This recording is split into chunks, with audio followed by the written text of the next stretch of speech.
Assalamu alaikum wa rahmatullahi wa barakatuhu. We have been discussing two ayahs from the Quran. One comes from Surah Ash-Shura, ayah number 29, where Allah subhanahu wa ta'ala says that from the signs of Allah subhanahu wa ta'ala, among His signs is the creation of heavens and earth and all living beings that have been dispersed throughout both. وَمِنْ آيَاتِهِ خَلْقُ السَّمَاوَاتِ وَالْأَرْضِ وَمَا بَثَّ فِيهِمَا مِنْ دَابَّةٍ, living things. And the other ayah, which is ayah number 12 of Surah At-Talaq, Allahu alladhi khalaqa sab'a samawatin wa min al-ardi mithlahun. Allah subhanahu wa ta'ala is the one who created skies in 7 layers and also created earth just like that. So earths or planets with surface area exactly 7 in count, and يَتَنَزَّلُ الْأَمْرُ بَيْنَهُنْ, and Allah subhanahu wa ta'ala descends His command through all of them. So all the 7 earths and all the 7 heavens, each and every one of these 14 tabaqat, they have Allah's commands descending on them. And Allah subhanahu wa ta'ala says that أَنَّ اللَّهَ عَلَى كُلِّ شَيْءٍ قَدِيرٌ. Allah subhanahu wa ta'ala is capable of everything. وَأَنَّ اللَّهَ قَدْ أَحَاطَ بِكُلِّ شَيْءٍ عِلْمًا. And Allah subhanahu wa ta'ala certainly encompasses all things in His knowledge. So these two ayahs is basically our focal point. And we started to talk about that are there 7 earths. And we talked about some of the details of this, and I told you that we will talk more about this. So I'm just giving some background information, especially for those of you who have directly come to this lecture and have missed yesterday's lecture. So please visit that one as well, because we will not be talking about all the details that we discussed over there again. Maybe some hints of the information. So now going to the tafsir of Surah At-Talaq, ayah number 12. That I told you that Allah subhanahu wa ta'ala talks about 7 heavens or 7 skies. And in Tafsir al-Kabir, ulama have also discussed that these 7 skies, we see the plural in its explanation. And for the ard, Allah uses singular, even though it's talking about plural. And the reason is because all 7 skies have been created from different materials.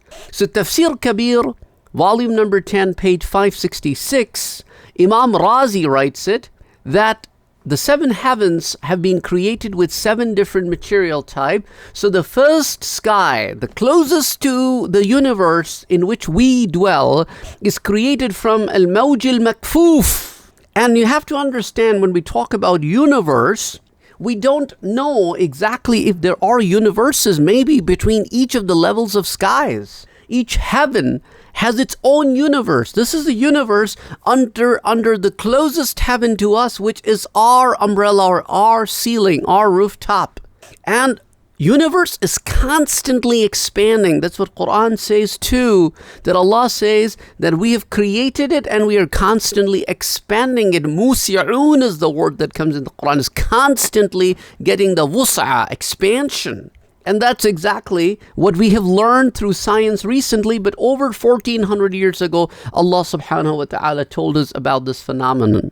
And to help you understand the mightiness of the universe, we are just one planet in our solar system and not even the largest planet in our solar system. And our solar system is one of the systems in our Milky Way. That is the name of our galaxy. And our galaxy is not the only galaxy. Our galaxy is one of the millions of billions of galaxies within our local cluster. And our local cluster is one of the billions of local clusters within a supercluster. And our supercluster is one of the millions of superclusters within the known universe. So let me repeat some of the things I told you so that you directly understand it. Our planet is in a system. The system is in a galaxy. The galaxy is in a local cluster. The local cluster is in a supercluster. And supercluster is within the known universe. And all of this is under the first heaven. Can you imagine the mightiness of it?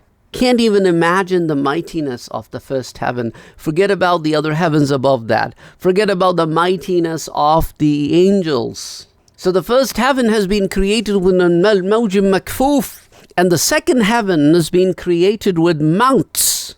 The third heaven has been created with iron. The fourth heaven has been created with copper or nickel. There are two different words that come in this riwayah. The fifth heaven has been created from silver. The sixth heaven is created from gold. The seventh heaven is created from ruby, al-yaqut. The sixth one is al-dhahab. The fifth one is al-fiddah. So think about it, that Allah subhanahu wa ta'ala have created the seven heavens in different material. That's why we use the word plural, as-samawat, which is inclusive of all of them. And between the heavens, in the narrations that I will discuss with you, and I'll explain to you how much distance is between these heavens.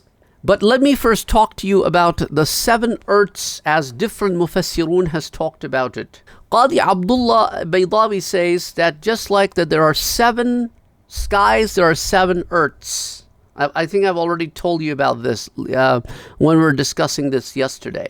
And also, Allama Khafaji's viewpoint is very similar. And also that narration that comes from Khalid ibn Walid radiyallahu ta'ala anhu, that the Prophet sallallahu alayhi wa alihi wasallam said, used to make the dua that, "Oh Allah, the Rabb of all the seven heavens, and Allah, the Rabb of all the earths," or all the ardain is the word, which will probably not mean only the planet Earth, but planets like Earth where life exists. And Allama Asimuddin Ismail bin Muhammad, who passed away in 1195 after Hijri year, in Al-Hashia Al-Qunubi ala Al-Baydawi, in volume number 19, page number 147, he writes that majority of the ulama have made this consensus that there are seven Earth-like places, or there are six other Earth-like places, including Earth, there are seven, and they are in existence. And there is a massive distance between them, just like there is a massive distance between the heavens.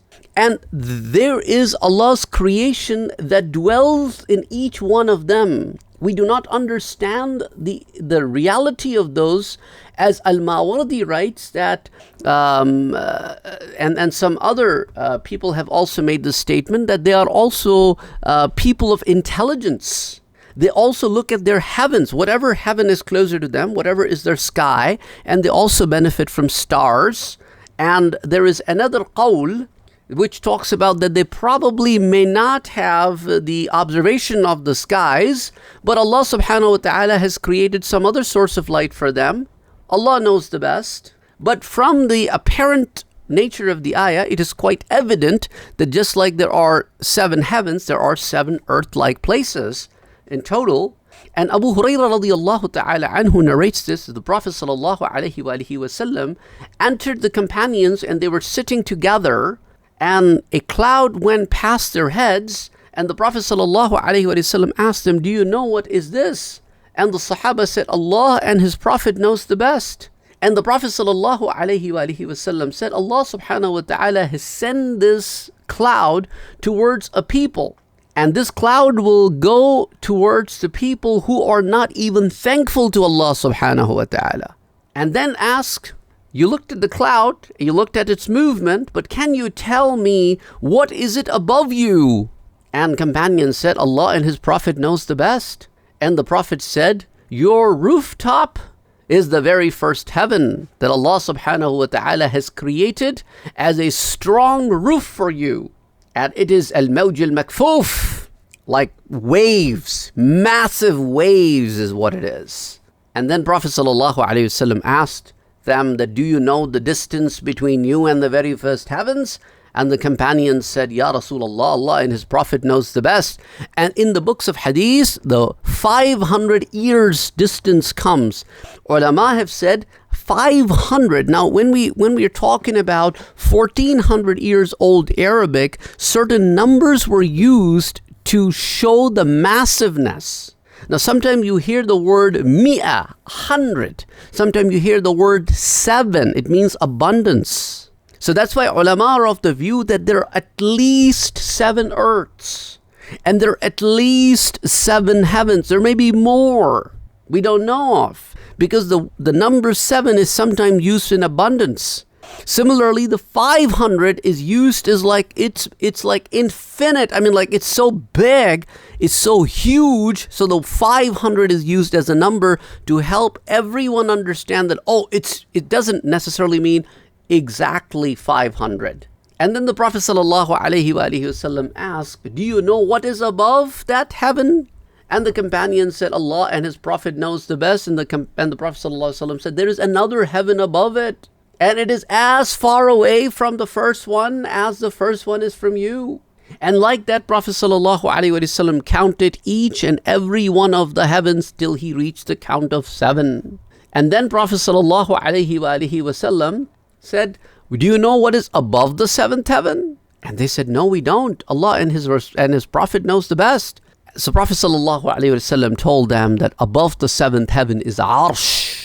And between the Arsh and the 7th heaven, the distance is the same between each heaven. And then the Prophet ﷺ asked, do you know what is under you? And they said, Allah and His Prophet knows the best. And the Prophet said, there is another planet like Earth.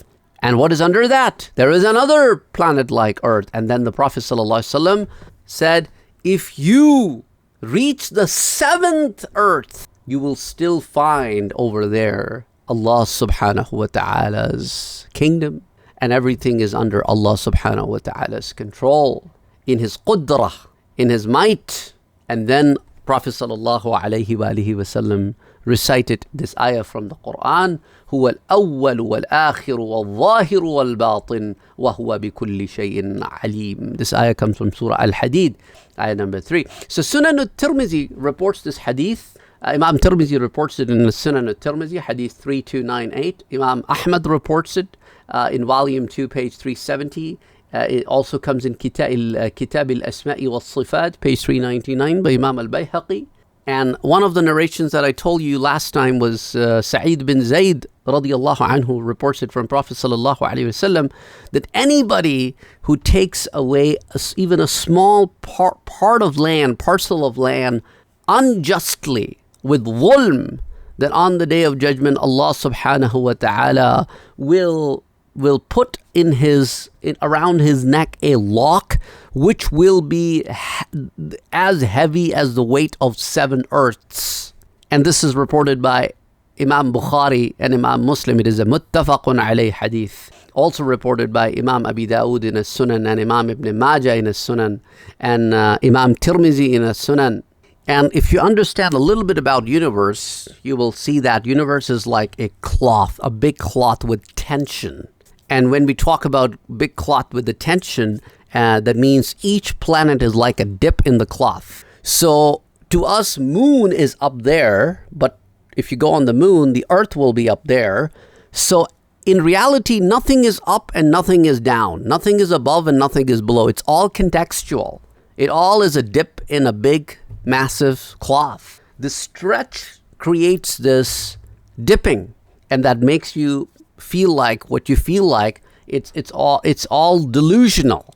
So when Allah subhanahu wa ta'ala says وَزَيَّنَّا السَّمَاءَ الدُّنْيَا بِمَصَابِيحَ, that we have given beautification to the first heaven, and this beautification is with the stars, that doesn't mean they're hanging in there with a thread.